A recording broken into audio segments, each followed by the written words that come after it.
show. Why is it called New Show? Nobody knows. It's New Show.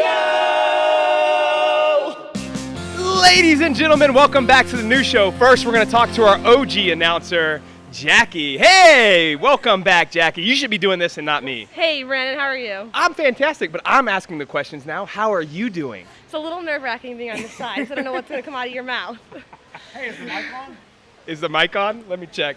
I'm a newbie to this. Yes, look. It's on. Blue lights. All right, welcome back to the New Show. Chris, can you put it up on the screen? Right here, again. 2 minutes on, 2 minutes off. We're going to do clean and jerks today. I'm going to have Mike talk about the strength or the focus for this strength session. It's going to be 2 minutes of clean and jerks at 65% of your one-arm clean and jerk. You'll rest 2 minutes.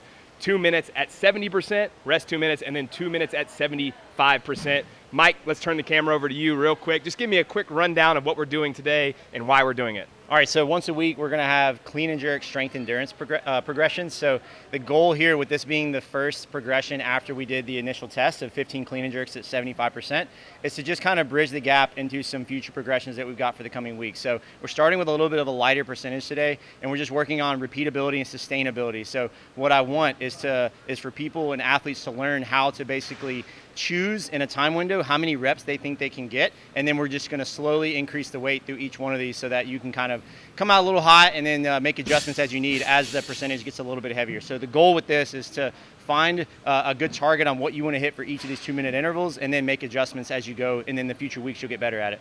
All right, we're going to get started here. I got the remote. We got Mia and Mike doing the workout. I will talk about their loadings, but again, it's 65, 70, and 75%. Are you guys ready? I'm ready. Let's do this thing. 10 seconds. All right, ladies and gentlemen, 5, 3, 2, 1, and go. All right, Mike is using 225 to start. Mia is at 145 pounds, I believe. And again, they're going 65% for their first 2 minutes, 70%, and then 75% for their last one. This actually is pretty similar. I'm going to kind of step away so the weights aren't banging very loudly in the mic. This is pretty similar to what we saw in quarterfinals in the last test, where you had to go up and load across a 10-minute period. Obviously, we get 2 minute rests in between these. But if you get good at this, and you're going to be good at tests like quarterfinal test 4 or any barbell cycling test. Now with these loads, it's a little bit less maybe metabolic than something that's like 45 or 50%. When you're going at 70 or 75%, you're gonna have to take a little bit more time, and you're gonna have to make sure that you reset and your technique stays really solid between each rep. So just make sure that you're focused on that today. The 65% is gonna feel pretty good for most people. You're gonna rest 2 minutes, you add that load. 70% is probably gonna still feel pretty good, but it's gonna be a little bit more challenging, and you start to kind of push that technical boundary. In other words, you get a little sloppy. So take your time between reps, make sure that you're setting up properly between each one, make sure that you dip correctly on your jerk on each time, and have a really aggressive and strong lockout. Both of them are doing a really good job of taking one step back, deep breath, coming back to it, doing another rep. And again, this is probably going to slow down when they get to that 70 and 75% bar. So we're at 125 on the clock. Mike's resting 7 to 8 seconds between reps. Mia's resting probably 5 to 7 seconds between reps, so just a little bit faster right now. Yeah, that was right at 8 seconds for Mike between that rep. He has 20 seconds on the clock. This is one thing in a competition. If you're doing this and you know you have 20 seconds and it's taking you 8 seconds between reps, you don't have to rush that second rep. You're going to have time to do it, and there's no point in trying to fight for a third if you know you're going to miss. So just keep that in mind when you're watching the clock and trying to fight for a rep. And on the buzzer, Mike hits it at the 158 mark. So they will have 2 minutes to recover. They're going to add their load between this or during this time.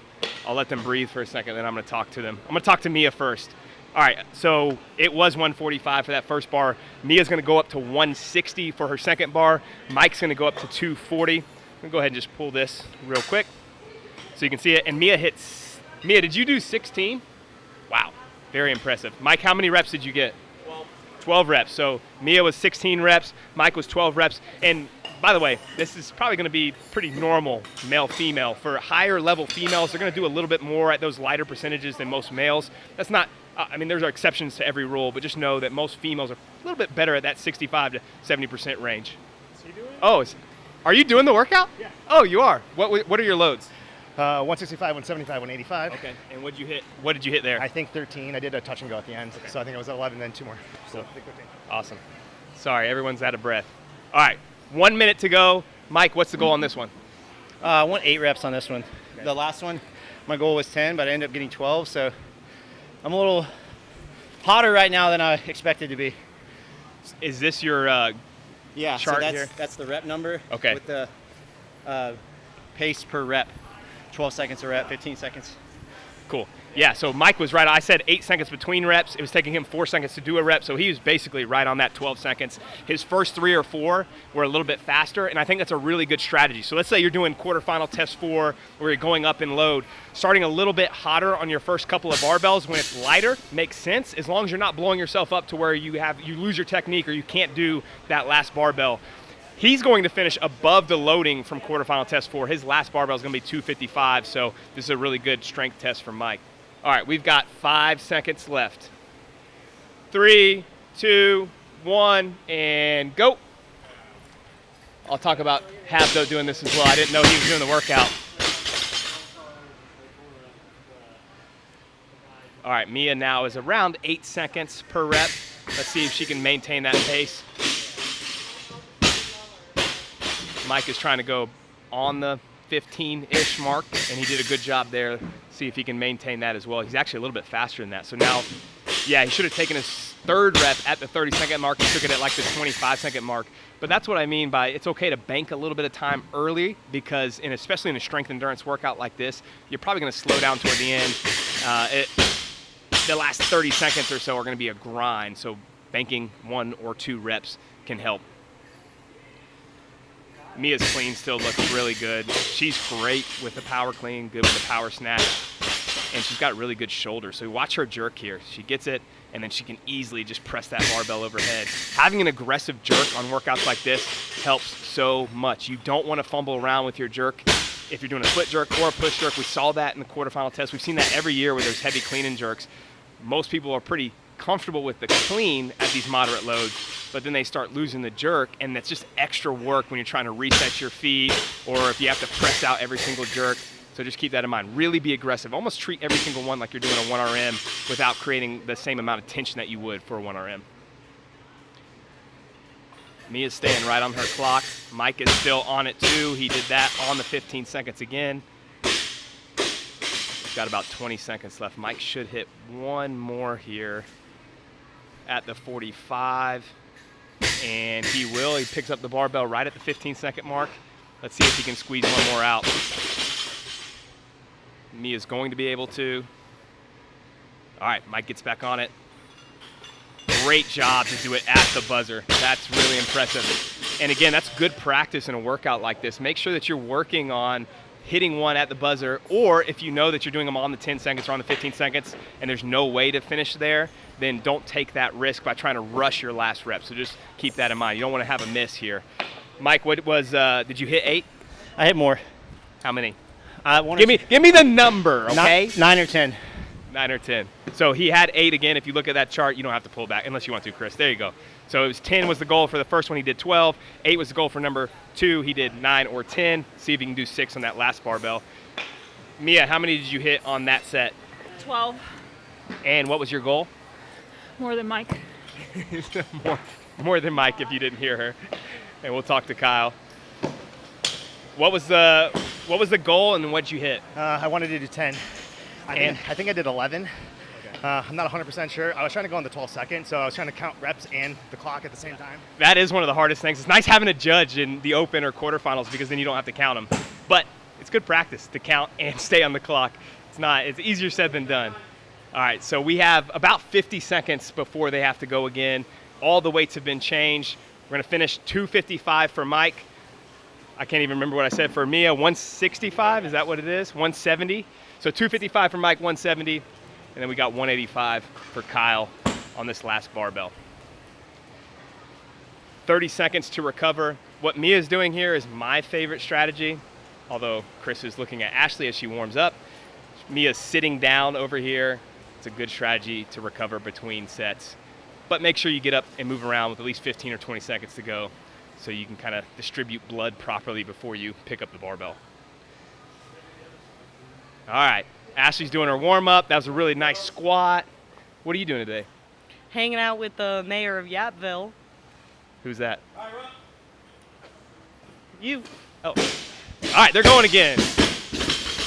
So Mike's goal here is now going to be on the 20 seconds. It's pretty aggressive with 75%, but I think that's around where an elite level athlete's going to be. On the 15 to 20 seconds at 75% means you're moving the barbell really well. Mia's still a little bit ahead on the clock of Mike. Kyle's taking a little bit longer between his reps, but man, he still looks really fast with the clean, really good with the jerk. Kyle's positions are great. He's got a really good overhead position, similar to Mia. Mike's overhead position is, I don't want to say it's definitely not poor. He still has a good overhead position, but you can see the difference when he's, Did you just humble brag similar to me? No, I said Mike's, I don't even remember what I said, but I said Kyle has a good overhead position. similar to Mia. Oh, I thought you said to me. No, similar to Mia. And then Mike's position is not quite as good as theirs, but it's still, I mean, it's way better than 99% of the population. But you can just see that his jerk takes a little bit more than, like, if you looked over at Kyle, he's just able to lock out and his arms are behind his ears. I mean, it's like easy for him to stack in that position. The benefit that Mike has is he's just really freaking strong. He's using 340 as his 1RM. He hit 340 last week, and it was just like completely random. Just a quick story. He came out, we were in a meeting before he did this, right? And he was like, man, I feel so weak. I got to get back into my strength progressions. I was like, just go hit a 1RM power clean and see where you're at. And he's like, I don't even know if I could do, I can't remember what he said, like 315. He came out here and did 340, and he still had more in the tank. So he's one of those guys that doesn't get weak even when he doesn't do strength work. I wish I had that. I don't. 15 seconds left. We're talking about Mike. I'm not talking about the workout. Mia's grinding still. So Mike has 10 seconds. This is where I mean, like, he's only going to get one more rep. So take your time. Maybe rest an extra 3 or 4 seconds so you know you can hit that last rep instead of rushing it where you're going to have like 5 or 7 seconds of dead space there. All right, everyone is done. I'm just going to let them breathe. Let's all breathe together. Do a little bit of box breathing. 4 seconds in. 4 second hold. 4 seconds out. 4 second hold. And let's talk to Mike. Hey, where are you going? How many did you do on the last set? 8 or 9. Can you not count? No. So you beat your goal then? I did, yeah. Felt good. Yeah, you looked really good. You looked smooth. Mia looked a little bit faster than you. How do you feel about Mia beating you in this workout? She scaled down. Her weight's lighter. She modified the load. All right, Mia. What'd you get on your last set? 10? Yeah, 10. How do you feel about beating Mike in this workout? I feel so good. Is it just because he's not that strong, or like what advantage do you have? He's too strong for this workout.